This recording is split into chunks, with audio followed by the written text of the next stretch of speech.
दावती और इस्लाही और रूहानी इलाज से मुतल्लिक़ कुरान और सुन्नत की रोशनी में मज़ीद वीडियोस देखने के लिए हमारे YouTube channel Arif Mahmood Salafi official को सब्सक्राइब कीजिए। नहमदुहु व नुसल्ली अला रसूलिहिल करीम। ये अगला सवाल भी उसी भाई का है कि बाज़ औक़ात घर के अंदर ये महसूस होता है कि कहीं कोने में खड़ा कोई शख्स या कोई औरत मुझे देख रही है, और ये मुझे भी और मेरी हमशीरा को भी ऐसे महसूस होता है।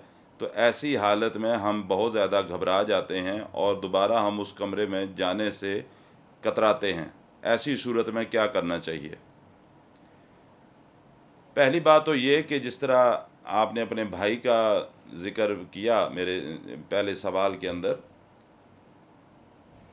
जो इम्कानात हैं उससे नज़र यही आता है कि आपके भाई के साथ भी रूहानी ही मसला है। इसीलिए मैंने कहा कि किसी भी राकी से उसका रब्ता करें।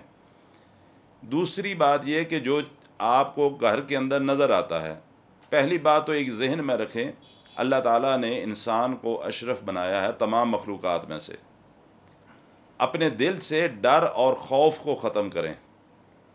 अल्लाह ने हमें बाकी तमाम मखलूक़ात पर फजीलत अता की है, और अल्हम्दुलिल्लाह हम मुसलमान भी हैं और हमें अल्लाह का कुरान आता भी है, हमें दुआएं ज़िक्र अज़कार आते भी हैं। तो पहली बात तो ये कि जब ये एक शैतान का इंतहाई कमज़ोर हथकंडा होता है कि आपको महसूस हो कि ये कोने के अंदर कोई खड़ा मुझे देख रहा है, और इंसान अपने ऊपर उस कैफियत को तारी करे और नज़र बचा के वहाँ से बाहर निकल जाए, उसका यही नुकसान होगा कि दोबारा जब भी आप उस कमरे के अंदर आएंगे, फौरी तौर पे साइकोलॉजिकली आपके दिलो दिमाग में वो चीज़ रासिख हो जाएगी कि यहाँ कोने के अंदर बैठा हुआ कोई मुझे देख रहा था।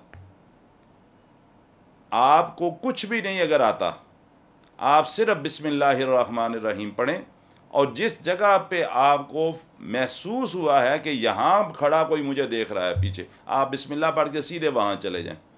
आप ताऊज़ पढ़ के औज़ु बिल्लाहि मिनश शैतानिर रजीम पढ़ के सीधे वहाँ पे चले जाएं। अल्लाह की रहमत से आपको कुछ नहीं होगा, लेकिन आज के बाद शैतान आपको इस तरीके से डराना बंद कर देगा, ये कैफियत आपको महसूस करवाना बंद कर देगा।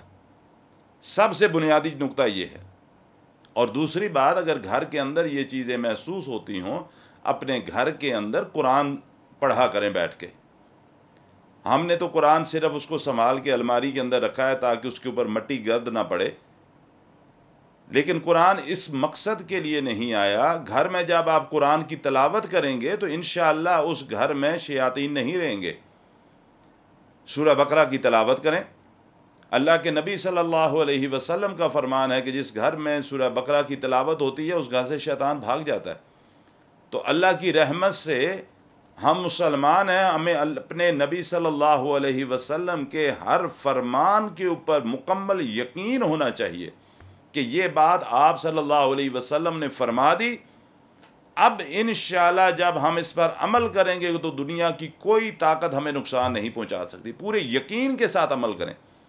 जब पूरे यकीन के साथ अमल करेंगे तो इंशाअल्लाह ताला शैतान नामुराद होगा और कुरान की बरकत हमारे घरों के अंदर होगी।